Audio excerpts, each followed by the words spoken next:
mejor descripción que al rojo vivo, porque así se encuentra el ambiente político. Y esta noche se encuentra con nosotros el doctor Omar Chejade, a quien le agradezco haber atendido nuestro llamado y con quien vamos a conversar un poco sobre la coyuntura. Doctor, qué grato encontrarnos después de muchos meses. Muchísimas gracias, no nos vemos desde Navidad. Desde Navidad.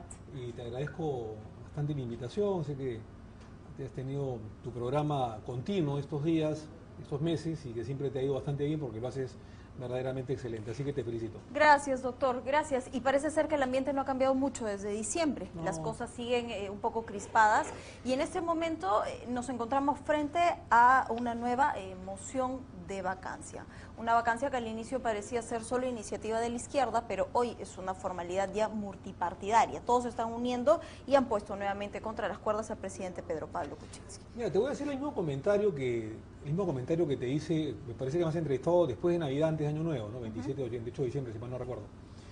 Que fue post no vacancia, sí, en la que se salva PPK por apenas unos votos de los Avengers, ahora Avengers y de parte de la izquierda, y después, o pocos días después del indulto que da con cierta traición o cierto tufo de felonía el presidente Kuczynski al expresidente Fujimori. Y el mismo comentario te lo voy a hacer. El presidente Kuczynski perdió hace mucho tiempo, hace muchos meses, legitimidad. ¿Y qué cosa es la legitimidad para gobernar? Es decir, es la aceptación, la confianza del pueblo con respecto al gobernante, que en este caso es él.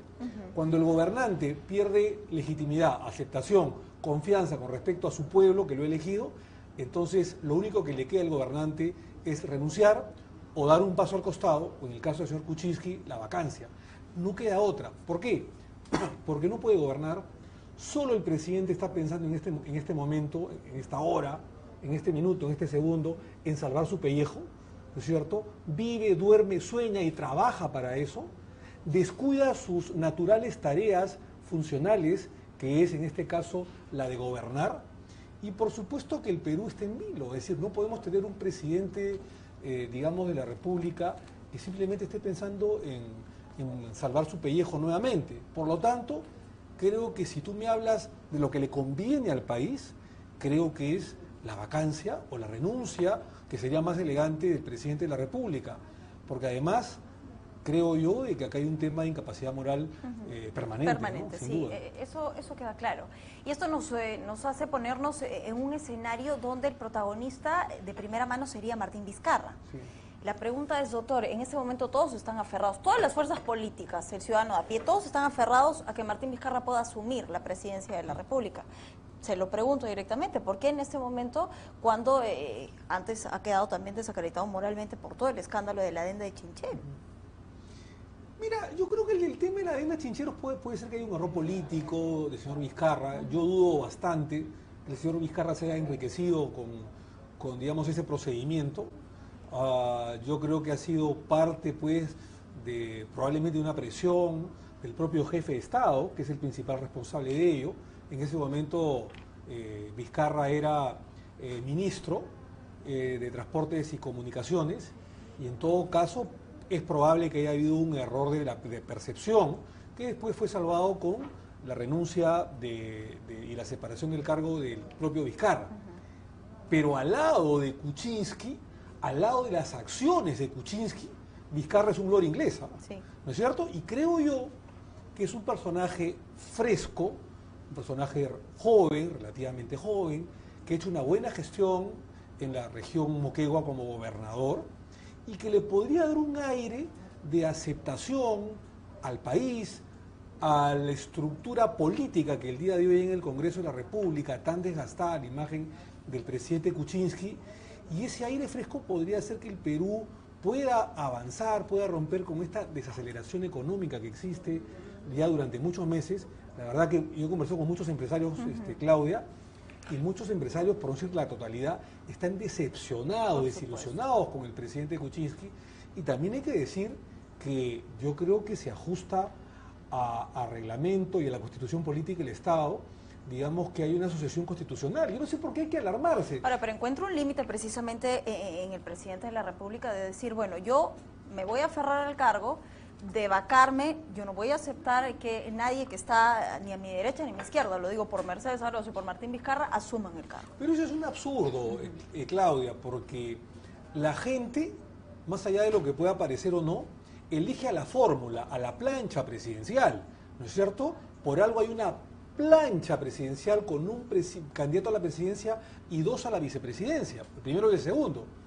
Yo he sido, como tú sabes, vicepresidente de la República y sé perfectamente cuáles son las obligaciones, los deberes de un vicepresidente, que es cierto que tiene un cargo relativamente simbólico y que si no tiene un cargo adicional, el mío era congresista de la República, es decir, si no es elegido ministro o si no es elegido congresista de la República o embajador, en todo caso queda como un cuerpo decorativo, no es como en otros países, por decirte en Argentina, inmediatamente la Constitución Política dice que el vicepresidente de la República y uno solo es presidente del Senado, al igual que la Constitución de los Estados Unidos, que el vicepresidente de la República también dirige el Senado por ley.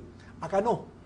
Y ha pasado hay muchos casos en que a veces el vicepresidente de la República, que no ha tenido cargo, ni congresista, ni ministro, ha sido un elemento decorativo. Por ejemplo, el segundo vicepresidente de Alberto Fujimori del año 90, el señor Carlos García García, salió elegido y el presidente Fujimori no le abrió la puerta, no le daba ni la hora, ¿no es cierto? El caso del primer vicepresidente del segundo gobierno de Fernando Belaúnde Terry, el doctor Chualf López Aldana, no tenía aparentemente una buena relación con el expresidente Belaúnde y fue enviado, así como lo hizo PPK con Vizcarra, fue enviado como embajador de Perú a los Estados Unidos. Y normalmente no hay una buena relación entre los vicepresidentes con el presidente de la República. Porque hay estos celos políticos, porque el presidente piensa de que algún vicepresidente le puede serruchar el piso y lo quiere suceder y puede aprovechar. Pero, digamos, no hay por qué arañarse o rasgarse las vestiduras porque hay una sucesión constitucional de presidente a vicepresidente por una causal específica, es decir, la vacancia o la renuncia del cargo. Yo no entiendo, por ejemplo, a Mercedes Arauz, que empieza a vociferar, a dar una pataleta y decir que renuncie, que renunciamos todos, o exigir. Tampoco el presidente tiene el derecho de exigir a los vicepresidentes que renuncien, si a él lo vacan o si él renuncia. Porque acá no es que Sansón muere con todos los filisteos, o la famosa frase histórica que dice después de 1000 diluvios, no es así, ¿ah? O sea, si el presidente es vacado, inmediatamente él asume el primer vicepresidente y en su defecto el segundo. Por lo tanto, acá no tiene ningún derecho el presidente ni la primera ministra de exigir a los vicepresidentes o al vicepresidente la renuncia. Y yo entiendo al señor, para terminar la idea, al señor Vizcarra, que está aparentemente en un silencio prudente, creo que el día de hoy ha hablado, pero está en un silencio prudente, porque si habla demasiado la gente puede pensar, evidentemente, que él quiere suceder o ser presidente de la República, ¿no? Y parece ser que lo que ha generado suspicacia precisamente hoy es el hecho de que se haya archivado provisionalmente la investigación que se seguía en su contra por el tema Chinchero. ¿Cree usted que hay un mensaje detrás de este archivo? Pero ¿qué puede, digamos, qué influencia puede tener Vizcarra en un presidente, en un gobierno que está de bajada, en picada, desprestigiado, y que además está a miles de kilómetros del Perú, está como embajador de Perú en Canadá? ¿Qué influencia puede tener en el Poder Judicial?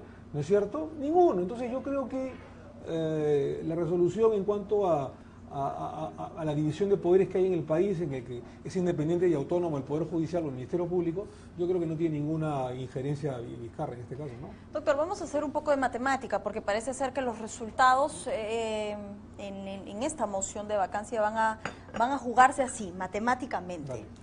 Y hay algo importante que señalar. Kenji le salvó la vida al presidente en la última moción. Hoy ya no son solo 5, ahora son 14 Avengers. Y además con la posibilidad, en palabras de Kenji y en palabras de Maritza García y del congresista Bienvenido Ramírez, de que habría una sorpresa porque se trataría del paso de 10 congresistas más de Fuerza Popular a los famosos Avengers. Y esto cambiaría un poco el escenario de la moción y podría decirse que Kenji sería quien le salve nuevamente la vida al presidente. ¿Cree usted que estaríamos ante ese escenario? Mira, la votación en Congreso es peleada. Acuérdate que hasta el último día no se sabía qué iba a pasar en el día 21 de diciembre.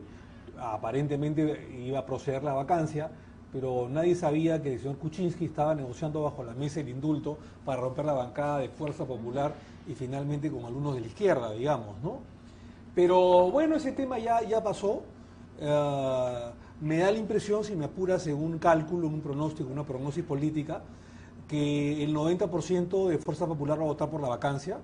Podríamos estar hablando alrededor de 55 de los 59 que tiene. Seguramente habrán 4 deserciones y ahí estará jugando otra vez por debajo de la mesa el señor Kuczynski, ofreciendo o ministerios a gente de Fuerza Popular, a los próximos Avengers. U obras, además. U obras en eso es lo que iba a decir. U obras en su región, ¿no es cierto? Para que ellos queden, digamos, lindos en sus ciudades o en sus provincias. Pero vamos a suponer que quedan 55. Súmale 20, que es religioso, de las dos izquierdas, sí. ¿no es cierto? Que ahora sí van a votar en bloque. Ahí estamos hablando de 75. Les faltarían apenas 12 votos. De los 12 votos, digamos, hay 3 del APRA confirmados. Y nos queda APP. Estamos hablando de 78, sí. ¿No es cierto? Estamos hablando de Acción Popular. Yo creo que van a votar los 5 por la vacancia, incluyendo ya ahora Johnny Lescano. Estamos hablando de 83. De los no agrupados habrían 2. Estamos hablando de 85. Y faltarían 2 votos aproximadamente, sí. En la que serían los acuñistas, los de APP. Y los de APP, de los 8 Gloria Montenegro ha dicho que ella no va a votar por la vacancia. Probablemente hayan 3 o 4, ¿no? Es decir, está Villanueva y están 2 más por ahí. Así que podrían alcanzar, según mi cálculo, entre 88 y 89 votos y conseguir, en todo caso, la vacancia, que es penoso para el Perú. Totalmente. Yo creo que lo que le convendría al país es que el presidente de la República, en un gesto, digamos, no desinteresado, sino sobrio, de renuncia, elegante, de dignidad fundamentalmente, de cara al país, dé un paso al costado, renuncie y deje que el vicepresidente Vizcarra asuma la presidencia de la República, ¿no? Pero parece ser que la valentía y la hidalguía no son características del presidente Kuczynski. Se ha cerrado, lamentablemente. Sí. ¿no? Doctor, tengo que preguntarle esto, porque hablar de Fuerza Popular es hablar de lo que viene siendo oficialmente esta separación de Kenji, una fricción no solo entre hermanos, sino a nivel partido, a nivel ideológica. Kenji viene tomando más fuerza. Hay que resaltar algo importante. Los Avengers todos son de provincia. Salen denuncias de menos Kenji, ¿no? Sí, menos Kenji. Bueno, salen denuncias precisamente de que Fuerza Popular no los toma en cuenta al momento de presentar un proyecto legislativo, que ellos se sienten discriminados, que no hay un principio de unidad. Y lo que es más penoso aún, hay congresistas que están afrontando procesos por falsedad ideológica, de documentos que forma parte de la educación superior que ellos han podido recibir. Y aparece la congresista Schaffer también con una denuncia grave, ¿no? De haber sido ella quien ha permitido la selección, que ellos formen parte de Fuerza Popular, los blindó pese a no tener los documentos, y hoy es la primera que los está sindicando, los pone contra las cuerdas y además ofrece también puestos de trabajo para que los Avengers se pongan al descubierto y queden desacreditados moralmente y la gente se dé cuenta de que los nuevos aliados del presidente no son más que bueno, el calificativo, no sé qué calificativo usar. Gente no preparada, gente no moralmente buena. A ver, varias cosas, ¿ya? A ver, primero, yo creo que es bastante absurdo, tonto, mentir en la hoja de vida, por una razón sencilla. Ningún elector, o casi ningún elector del universo, va a votar por la hoja de vida por si estudiaste o tienes maestría, o tienes doctorado, o no lo tienes, o te metes al colegio.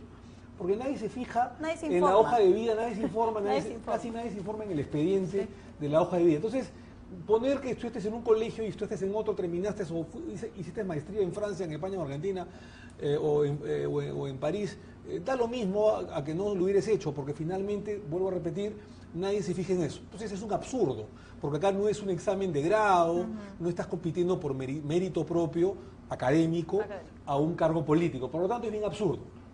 En segundo lugar, ¿por qué sucede esto? Porque lamentablemente desde el año 90, desde que salió elegido Alberto Fujimori, comenzaron a ganar los movimientos, entre comillas, de independientes, o sea, el independentismo. Desde que gana Ricardo Belmont las elecciones, te acordás, del año 89, yo sé que eras muy pequeña, o no habías nacido, no sé, sí, no había nacido. Yo era muy pequeña, por si acaso, pero bueno, algo me acuerdo. Yo estaba terminando el colegio. Del año 89 sale Ricardo Belmont Casinelli, hizo un buen gobierno, pero rompe con los partidos, entre comillas, tradicionales, con el PPC, la APRA, Izquierda, etcétera, etcétera, Acción Popular, y comienza la moda de los independientes. Llega Alberto Fujimori, que no representaba a nadie, su partido era un logo, era una inscripción, un documento y punto. ¿Por qué digo esto? Porque el independiente no responde a nadie. El independiente es un logo, es un documento, es una oficina, punto.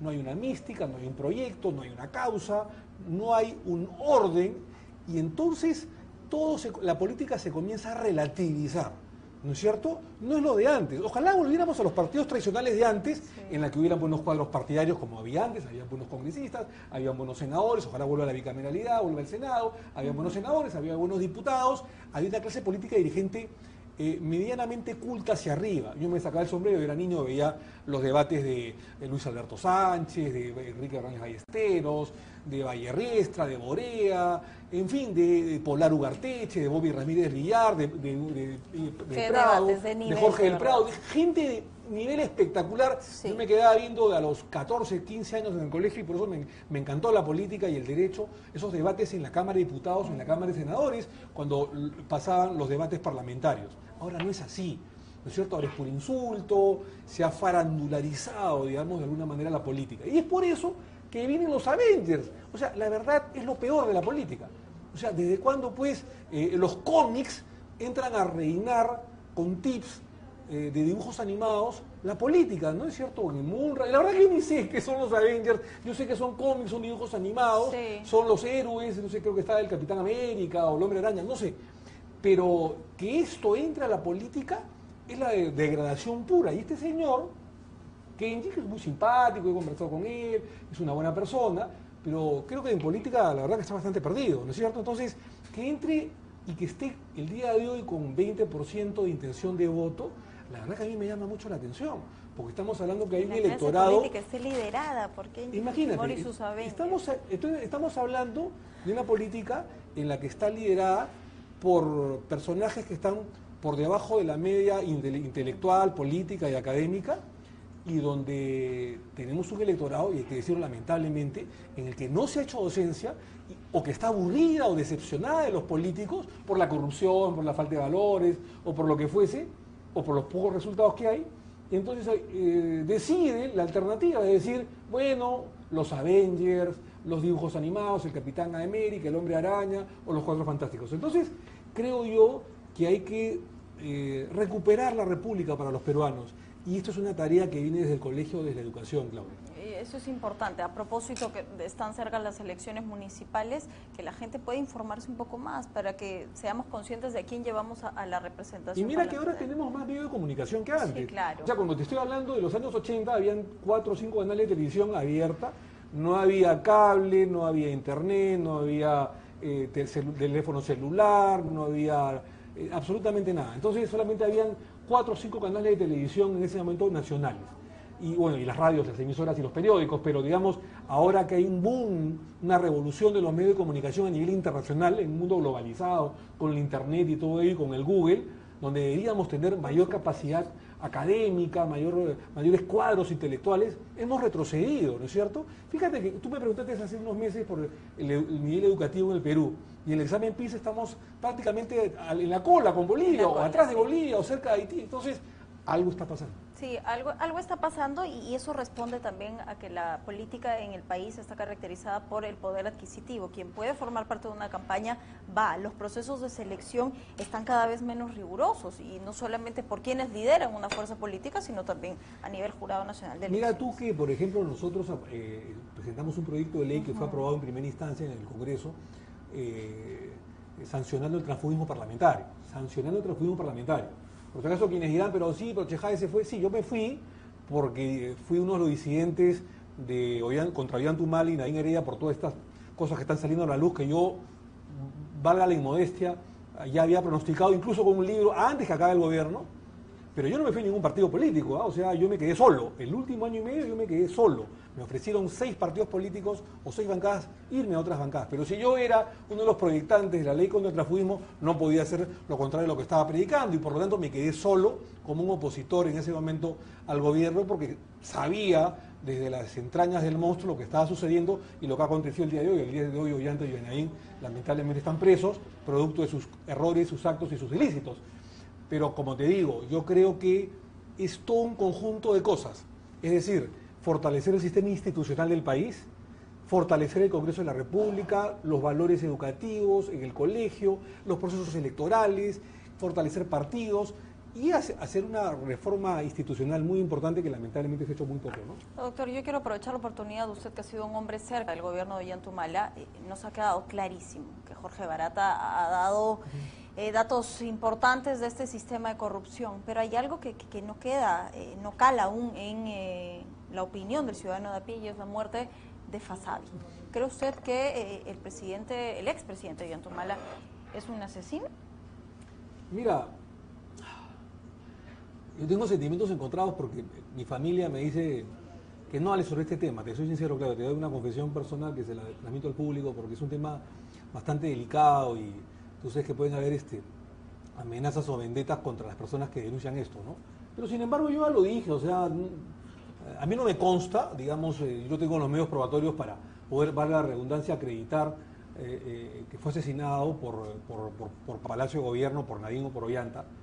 Pero vuelvo a reiterar por enésima vez, a mí no me queda la menor duda de que Fasabi no murió de muerte natural, ¿no es cierto?, como se trató de decir.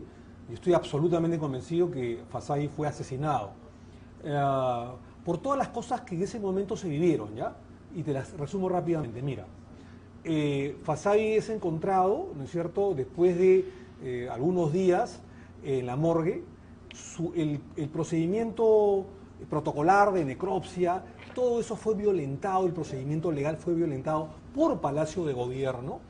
Se llevó al extremo de que Palacio de Gobierno, entre comillas, hiciera una chancha, lo cual después se acreditó que era mentira, una colecta, fue mentira, para llevarse el cuerpo de Fasabi sin la autorización de la familia en un avión de la Fuerza Aérea a la localidad, me parece, de Tarapoto o Pucallpa, y luego un helicóptero del ejército a la localidad, al caserío donde vivía la mamá del señor Fasabi, ¿no es cierto?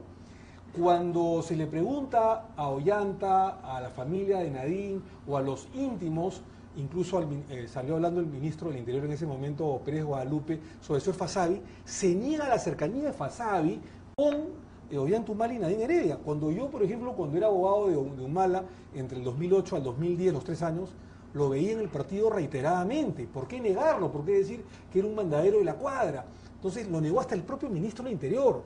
Luego se quiere decir de que el señor Fasabi era un borracho, un adicto, ofendiendo la memoria del propio difunto. ¿Tú crees, por el amor de Dios, Claudia, que hubiese tenido un presidente de la República, un borracho, que hubiese sido uno de los guardaespaldas o trabajadores de él? Por supuesto que no. Después se acreditó que no fue una muerte natural, que no hay además una pancreatitis con muerte súbita por pancreatitis, sí, porque esos son dolores terribles. El señor Fasabi aparece, entre comillas, después de una pancreatitis, tirado en su cama, abrigado, viendo el techo, con una pancreatitis, son dolores terribles durante varios días en que tú o vas a la clínica, al hospital, o pides ayuda, y el señor dormía con varias personas de la seguridad al frente de la casa del expresidente Humala. Pero lo más sospechoso es que cuando uno de los, no solo testigos, sino los que levanta el cadáver ilegalmente, que es el señor Peñafiel, que está el día de hoy investigado, que era uno de los choferes del señor Ollanta Humala, levanta el cadáver para llevárselo en avión, en helicóptero, al caserío donde vive la familia, violando el procedimiento legal, luego para defenderse es entrevistado en un programa dominical de mucha sintonía en la televisión peruana, donde en Palacio de Gobierno, es decir, en las instalaciones de Palacio de Gobierno, y acompañado de ¿quién? De Cintia Montes, que es la jefa de prensa de mucha confianza de Ollanta Humala y Nadine Heredia, y del asesor principal de Ollanta Humala en ese momento, el señor Pedraza, que hoy es el abogado de Ollanta. Es decir, Pedraza se convierte de asesor legal en asesor del chofer del presidente en ese momento de la República, Ollanta Humala. Como perros guardianes, Peñafiel estaba en ese momento con un guión, ¿no es cierto?, preparado por Palacio de Gobierno. Todo eso y muchas cosas más que en ese momento investigamos, julio del 2015, hace casi o cerca de 3 años, la pérdida de las agendas, ¿no es cierto? Y entre otras ¿Ese fue cosas, su pecado? se dice que habría tenido algo que ver, no me consta, con la pérdida de las agendas. La desesperación del presidente de la República y de Palacio Gobierno, donde iban a salir cosas extremadamente graves, delictivas, cosa que obviamente ha ocasionado, entre otras cosas, la prisión de Ollanta y de Nadine, las agendas. Aparentemente lo mandaron a ajustar, ¿no es cierto?, desde Palacio Gobierno, y en el ajuste, digamos, hubo un sangrado inmediato, una hemorragia, y Fasai falleció. Ahora, diciendo todo lo que me acaba de decir, ¿qué no termina de convencer el argumento de que podría ser el expresidente quien planeó esta muerte? Mira, desde que falleció al mes siguiente, agosto, septiembre, que yo estaba retirado del Partido Nacionalista y era un disidente y opositor a la bancada nacionalista y al expresidente Humala, yo fui uno de los que denuncié el hecho y señalé claramente que Palacio de Gobierno tenía que ver con la muerte de Fassavi. No sé si directamente Ollanta, Nadine, porque no tengo los medios probatorios, ¿no es cierto? Pero no me cabe la menor duda que Fassavi fue asesinado. Como es muy probable también que haya sido asesinado el sobrino del expresidente Humala, ¿no es cierto? En una muerte muy extraña, donde los patrones se vuelven a repetir. El señor Daniel Seifer Humala, que aparece muerto entre febrero y marzo del 2016, en plena campaña, cuando Ollanta Humala le faltaban pocos meses para dejar gobierno, en la que aparece muerto, sin papeles, sin documentos, cerca de un grifo en Surco. Habían pasado 33 o 35 días de su desaparición y el presidente de la República, que era su tío y que maneja todo el Servicio de Inteligencia Nacional y que le reportan en el día, no sabía, entre comillas, que su sobrino había desaparecido. Si no es por la denuncia de los abuelos, o sea, los padres de Ollanta y de los tíos, probablemente este señor nunca hubiese aparecido. Entonces, la denuncia de la familia hace que aparezca después de 33 días, en circunstancias muy parecidas a la de Fassavi, ¿no? Se viola el procedimiento legal, aparece muerto, en la calle, tirado, sin documentos y con cosas muy extrañas. Y luego de esta muerte, a los pocos meses, el domicilio de la mamá de Daniel Seifer Humala aparece allanado en Suiza, una ciudad en la que es muy tranquila, donde no existen ni asaltos, ni secuestros, ni robos, donde casi no hay cárceles porque es una sociedad muy civilizada y muy pacífica. Hay un allanamiento de una casa donde roban documentos de la hermana del expresidente Humala, donde amordazan, ya había muerto Daniel Seifer, amordazan a la señora, a la hermana de Humala, a la hija, a la hermana del difunto, y donde ellos extrañamente no dan parte a la policía, ¿no es cierto? Sino que nos enteramos porque los vecinos escucharon el ruido, porque si los vecinos en Suiza no denunciaban los hechos, probablemente no se hubiera sabido absolutamente nada. Entonces, estamos hablando, Claudia, lamentablemente de un patrón de asesinatos. Y con esta teoría aseguraríamos también el hecho de que en el Baguazo las muertes no fueron en defensa propia. Aunque el Baguazo fue en el gobierno del expresidente García, ¿no? No de Humala. Perdón, me estoy confundiendo los temas. Madre mía. Madre mía. Sí. Sí. Bueno, yo fui abogado en ese momento del expresidente Humala. El abogado confía en el cliente, Claudia. Yo se lo digo porque usted señala en toda esta teoría que es Palacio de Gobierno el responsable de. Y cuando miramos a Palacio de Gobierno tenemos que mirar evidentemente la injerencia fuertísima política que tiene el Ministerio Público, el Poder Judicial, para tratar de encubrir lo que parece evidente. Mira, para terminar con el caso Fassavi que tú me has preguntado, ¿no? A mí me pareció muy raro desde un momento la actitud del fiscal provincial, ¿no es cierto?, de dicho caso. Porque el fiscal provincial no cita a la señora Nadine Heredia, que era en ese momento la principal denunciada por la familia de Fassavi. Ella no se presenta porque obviamente no es citada por el fiscal, y el fiscal archiva la investigación en pleno gobierno presidente Humala.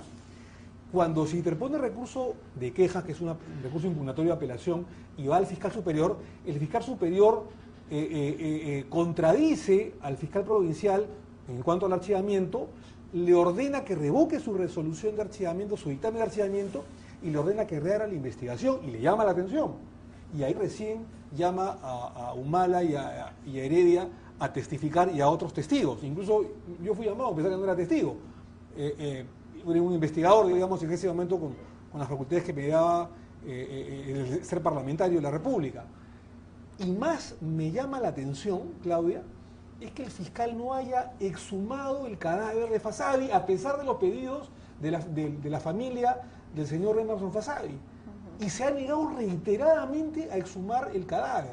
Cuando todos sabemos, no creo que la cabeza de la fiscalía esté metido en esto, pero todos sabemos que el procedimiento legal o el dictamen en ese momento legal de la necropsia de ley que hubo en ese momento fue adulterada, porque evidentemente los médicos en ese momento eran manejados desde Palacio de Gobierno, y el Ministerio del Interior, en ese momento está el señor Pérez Guadalupe, que negó la cercanía, falsamente negó Pérez Guadalupe, la cercanía de el señor Fasabi con la familia Ollanta, Humala y Nadine Heredia, fue el que salía a dirigir de alguna manera la investigación, porque seguramente, eso no me consta, pero por lógica jurídica, yo soy abogado, Claudia, el Ministerio, en la policía deben haber habido algunos cómplices o algunas personas que de alguna manera del entorno del presidente, expresidente Humala en ese momento, tuvieron que dirigir el ocultamiento o encubrimiento de dicha escena del crimen.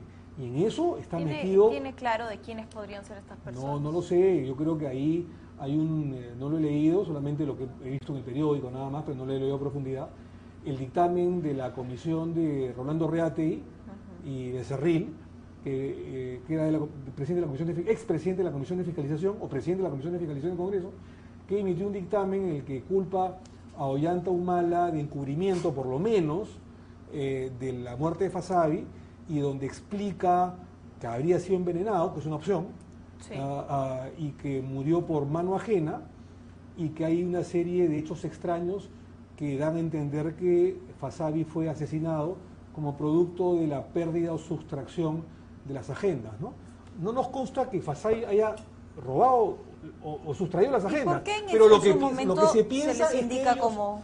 Lo que pasa es que, digamos, no necesariamente Fasabi tuvo que hurtar o sustraer las agendas. Pero sabía que existía.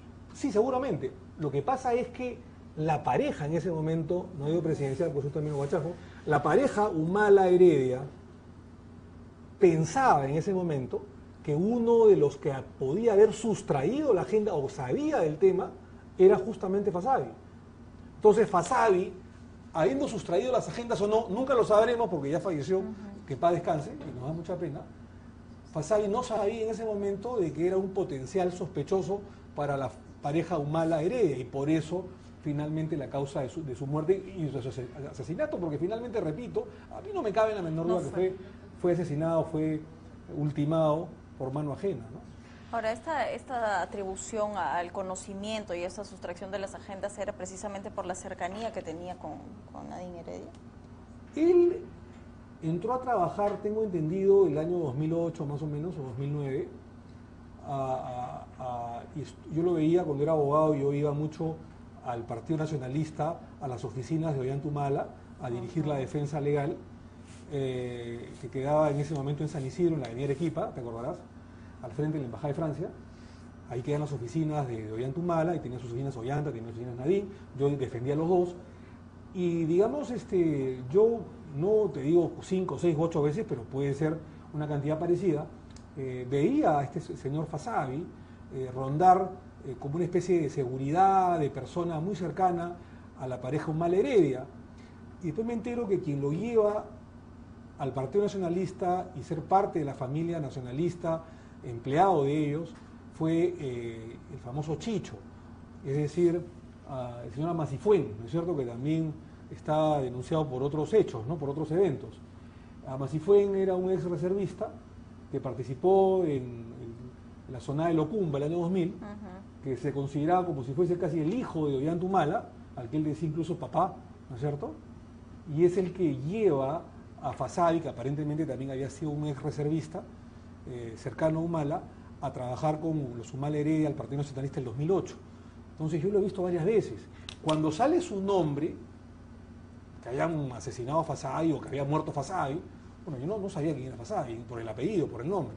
Pero cuando leo una revista que da la primicia, por supuesto que me acordé porque inmediatamente evoqué los momentos que defendía Humala y Heredia y que lo veía en Partido Nacionalista tanto en el primero como en el segundo piso, dando vueltas. Entonces, negarlo como lo hizo Pérez Guadalupe, de manera tan burda, en ese momento él es ministro del Interior, o el señor Pedraza, era pues bastante tonto, ¿no? Porque si iba a saber la verdad de que el señor Fasadi era uno de los allegados que hacía labores de seguridad o de office boys, sí, de la familia, y que dormía además, Claudia, a media cuadra de la casa de los Humala Heredia, en una especie de callejón, ¿no es cierto? Ahí dormía en un cuarto, digamos, prefabricado, Fasadi, ¿no? Lamentablemente habría sido asesinado, ¿no? Se ha mermado además la dignidad y la memoria de Fasadi. Ya han pasado muchos años, doctor, y la pregunta es, ¿en algún momento se esclarecerá la muerte de Fasadi con todos estos indicios de encubrimiento, de corrupción y además con los recursos que parecen no llegar? La exhumación nunca fue viable. No, pero no fue viable simplemente por una decisión bastante absurda y desde mi punto de vista ilegal, no voy a comprometer a todo el Ministerio Público, pero sí el fiscal. O sea, el fiscal que vio el caso, que está viendo hasta el día de hoy el caso, se ha negado reiteradamente a exhumar, digamos, el cuerpo, el cadáver del señor Emerson Fasadi, porque ahí hay una pericia legal del médico legista, probablemente presionado por Palacio de Gobierno, por el Ministerio del Interior y por los asesores de Palacio de Gobierno en ese momento, para cambiar o para tergiversar los hechos.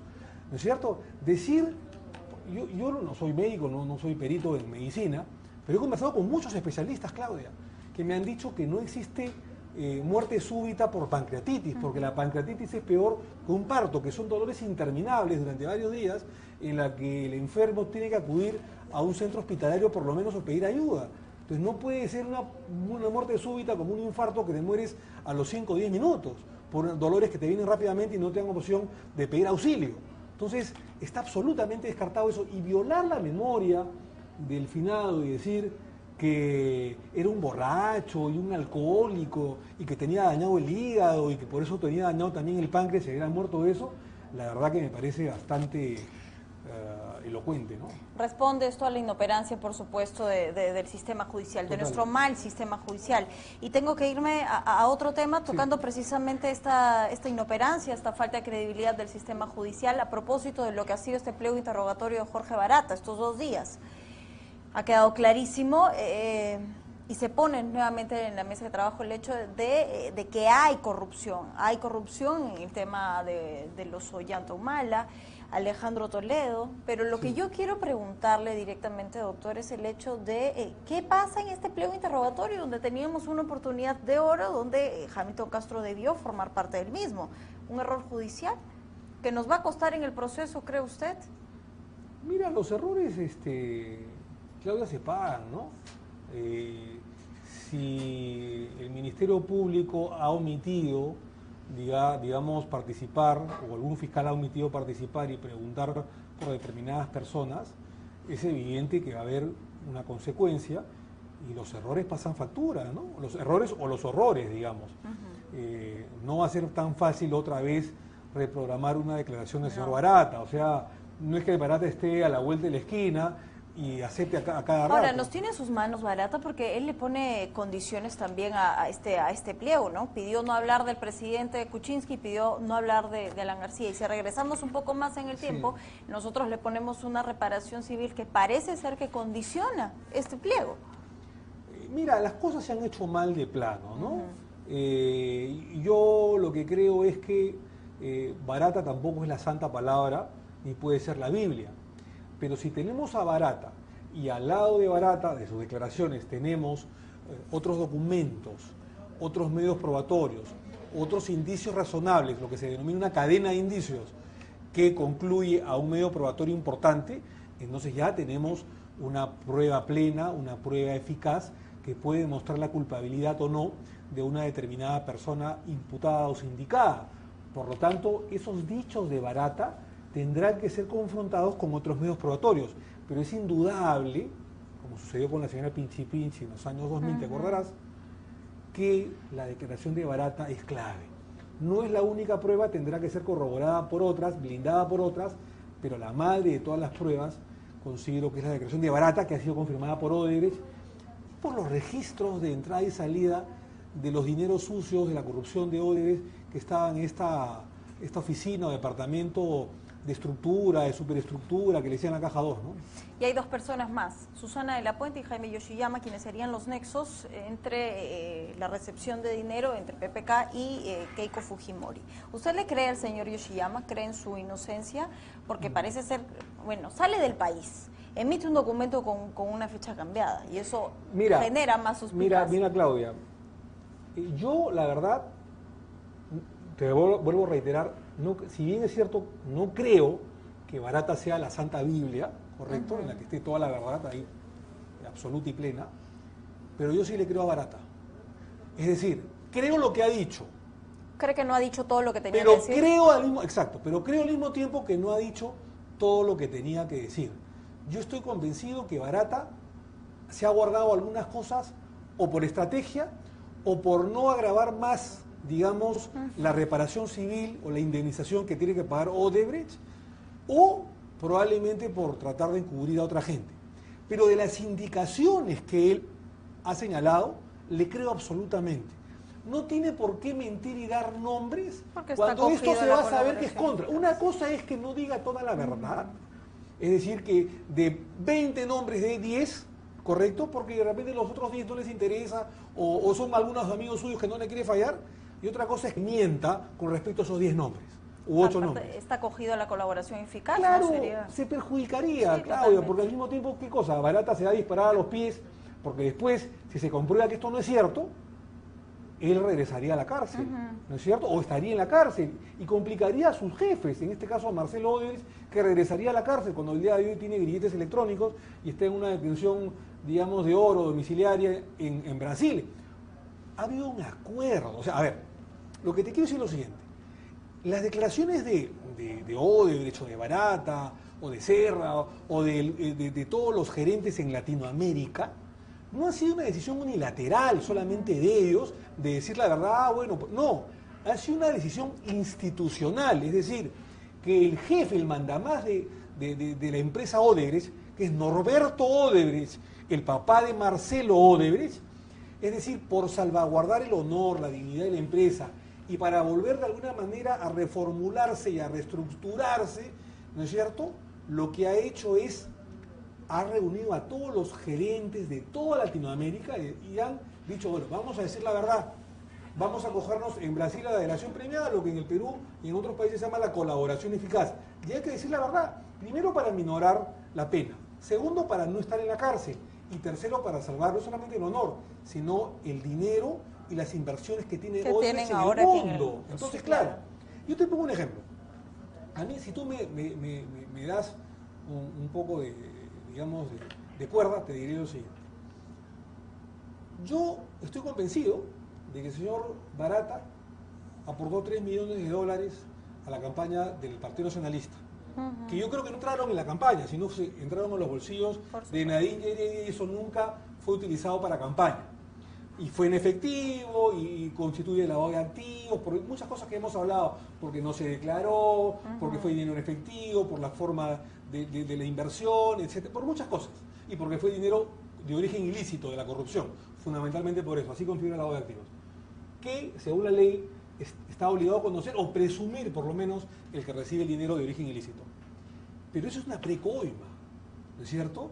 Yo lo que creo, por ejemplo, en ese tema, que Barata no ha dicho toda la verdad.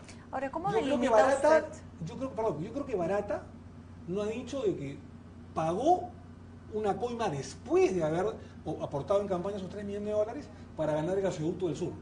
¿Y sabes por qué no ha dicho esa segunda parte? Porque cuando él declara de los 3 millones para Nadine y Ollanta en la campaña del 2011, lo hace en diciembre del 2016 en los Estados Unidos, cuando todavía no se había caído el tema del gasoducto del sur de Odebrecht en el Perú. Eso se cae en febrero del 2017.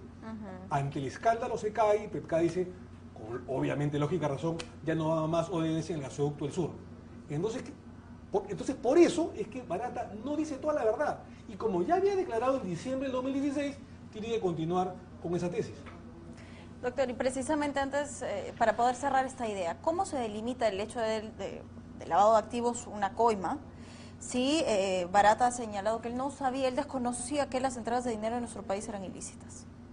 ¿Quién ha dicho eso? Barata. Yo no sabía que eran ilícitas, dice, ¿no? Nosotros entregamos dinero porque ideológicamente éramos compatibles. No, mira, este es un tema de negocios. Este no era un tema ideológico como se ha querido pintar. Y te vuelvo a reiterar. Bueno, a ver, Barata y Odebrecht y muchas empresas, pues no solamente es Odebrecht, es OAS, es Camargo Correa, etcétera, apostaban por todos los caballos más importantes. O sea, por todos los caballitos que estaban en los primeros 5 puestos del rating, o del ranking, digamos, apoyaba, unos más, unos otros menos, qué sé yo, pero apoyó a todos, ¿no es cierto? El tema es ver si el dirigente en ese momento recibía directamente, sabía o no sabía. En el caso de Toledo, que ahora vamos a hablar seguramente, y en el caso de Ollanta, obviamente no solamente sabía, sino que lo recibían de manera directa. Por eso que la responsabilidad penal, en el caso de Toledo, en el que ya lo echó el propio Maiman, y en el caso de Ollanta Humala y Nadine Heredia, que lo recibían en efectivo, como si fuera en la época de Montesinos, en la salita del CIN, en el departamento de soltero de Ollanta Humala, con los famosos doleiros además, lo recibían ellos en efectivo, su responsabilidad y el círculo ha sido cerrado, con otros documentos como las agendas y los colaboradores eficaces. Habrá que ver, bueno, el de Kuczynski, obviamente también está claro que recibió de manera directa cuando era ministro de Economía y Finanzas, con Sepúlveda y a través de Fitz Capital y Westfield. Habrá que ver en el caso de García si él conocía o no de esos aportes, y habrá que ver en el caso de Keiko Fujimori. Keiko tiene una ventaja, para cerrar la idea, Claudia. Keiko no ha sido presidente de la República. Y a mí nadie me puede achacar el hecho de ser fujimorista, porque he sido antifujimorista muchas veces y he extraditado a su papá. Pero debo reconocer que Keiko tiene la ventaja que no ha sido gobierno. ¿Por qué te digo esto? Porque Keiko, al no haber sido gobierno, ni presidenta, ni funcionaria pública, ella puede decir de que no se configuró ninguna coima y no hubo ninguna reciprocidad de utilidad a Odebrecht o a una empresa brasileña. Te digo esto porque yo estoy convencido que en el gobierno de Ollanta Humala no solamente recibieron en la campaña del 2011, sino meses antes o un año antes, cuando Odebrecht gana el gasoducto del sur, que le ha costado, o le iba a costar al Estado peruano, le estaba costando al Estado peruano más de 6.000 millones de dólares. O sea, era la obra más importante del gobierno de Ollanta Humala en construcción y en precio, con 2.500 millones de dólares de sobrevaluación.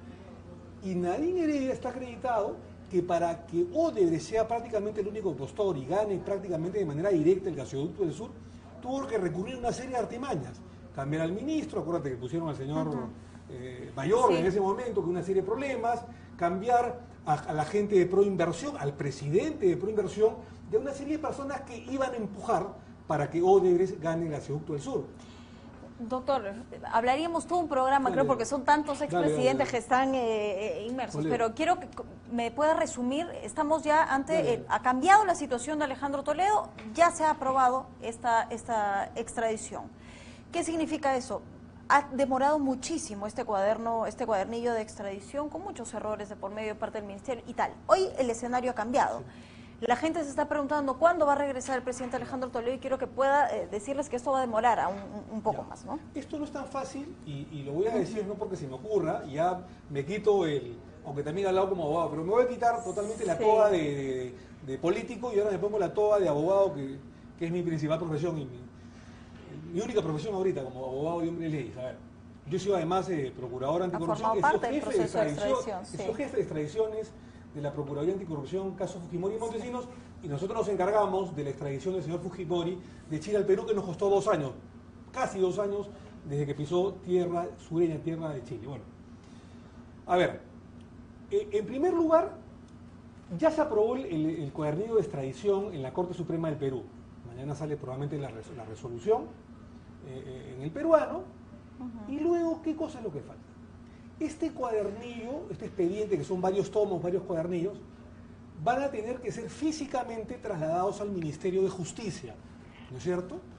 El Ministerio de Justicia tiene en su organigrama una oficina de cooperación judicial y legal y de extradiciones, ¿no es cierto?, que se va a encargar de analizar esos documentos que vienen de la Corte Suprema de Justicia de la República del Perú. No digo que lo vaya a observar, pero tiene que ver la parte formal, que no falte nada, para poder aprobarlo. Entonces, ese departamento que tiene un jefe de cooperación judicial, que está en el Ministerio de Justicia en Miraflores, lo remite con su aprobación, por más que sean 2 o 3 días, al ministro de Justicia, para que el ministro de Justicia dé su aprobación a través de un documento, un oficio, un informe. Y ese documento, con la aprobación del ministro de Justicia, es remitido al presidente del Consejo de Ministros, o sea, a la señora Mercedes Arauz, que es la actual premier. Y la señora Mercedes Arauz tiene que agendarlo en un Consejo de Ministros. Y ahí viene el tema de decisión política del gobierno. Porque si quiere lo agenda para la próxima reunión o Consejo de Ministros, que o lo aplaza. O lo aplaza un mes. ¿Y cree usted que se va a aplazar porque al presidente no le conviene que regrese Alejandro Toledo? Me vuelvo a poner la toga de político, ya no de abogado, y me parece que al señor Kuczynski no le conviene que Toledo venga al Perú. Ya fue amenazado incluso por Eliana Carr. Bueno, me pongo otra vez la toga de abogado. Entonces pasa por una aprobación del presidente de la República y sus ministros en consejo. Va a depender de que lo agenden rápido. Acuérdate que, por ejemplo, la extradición del señor Burga demoró. Sí. No por culpa del doctor Burga, el doctor Manuel Burga no tiene nada que ver, justamente en los Estados Unidos, sino que por el gobierno de Ollantumala, por raros motivos, o por qué motivos se sabrá, no lo colocó en agenda nunca. Y recién el nuevo gobierno, después de varios meses de Kuczynski, lo colocó en la agenda del Consejo de Ministros. Tiene que ser aprobado en el Consejo de Ministros, y luego que es aprobado, en uno de los miércoles del Consejo de Ministros, el cuadernillo de extradición que viene en la Corte Suprema, que pasa por la aprobación del Ministerio de Justicia, luego de esa aprobación del presidente de la República, en la que rubrica el ministro de Justicia, el presidente del Consejo de Ministros y el presidente de la República, al día siguiente sale una resolución suprema en el Diario Oficial Peruano. ¿Qué pasa con esto? Que este cuadernillo lo envían a Cancillería, al Ministerio de Relaciones Exteriores. ¿Para qué? Para que se arme una valija diplomática, y esta valija diplomática, con fotocopias legalizadas, se ha enviado a la Embajada del Perú en los Estados Unidos de Norteamérica. Va a demorar un día más, y de la Embajada del Perú en los Estados Unidos de Norteamérica, ¿a quién lo remite? Al Departamento de Estado norteamericano, para que éste lo remita a la Corte Suprema de Justicia de los Estados Unidos.